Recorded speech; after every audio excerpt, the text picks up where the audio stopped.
মুখে মুখে সবাই আপন, মনে মনে নয়। কে আপন কে পর, কাজে পরিচয়। মধুর সুরে করা যায় প্রেমের অভিনয়। ভালোবাসি বলা সহজ, ভালোবাসা নয়। কোনো বড় ফলই বড় রকমের দুঃখ ভোগ ছাড়া পাওয়া যায় না। কেউ ভালো মানুষের সুযোগ নিয়ে ঠকায়, আবার কেউ ভালো মানুষ সেজে ঠকায়। আসলে এই ঠকে যাওয়াটা কিন্তু একটা শিক্ষা, যা মানুষকে ঘুরে দাঁড়াতে শেখায়। যার কাছে গুরুত্ব নেই, তার কাছ থেকে দূরত্বই ভালো। আজ নয় কাল সবাই ছেড়ে যায়।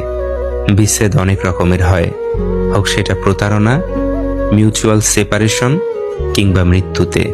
ছেড়ে যাব না কথাটা কেউই রাখে না, রাখা যায় না, সবাই রাখতে জানেও না। ভালোবাসায় কোনো রেষারেষি চলে না। সে অন্য কাউকে ভালোবাসলেও তুমি শুধু তাকেই ভালোবাসবে। পৃথিবীতে সবাই কারো না কারো কাছে গুরুত্বপূর্ণ, কিন্তু সেটা কতক্ষণের জন্য, সেটাই আসলে দেখার।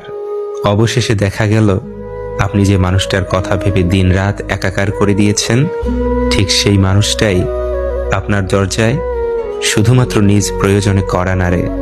আমি যখনই বুঝেছি কোথাও বিরক্তির কারণ হয়ে উঠেছি, তখনই সেখান থেকে নিজেকে সরিয়ে নিয়েছি। সময় থাকতে যাকে মূল্য দিবে না, সময় ফুরলে তার নাগাল আর চাইলেও পাবে না। কারণ আত্মসম্মান সবারই আছে। ভালোবাসা অদ্ভুত। আপনাকে সে যতই অবহেলা করুক, দিন শেষে আপনি বলবেন, আমি তাকেই ভালোবাসি।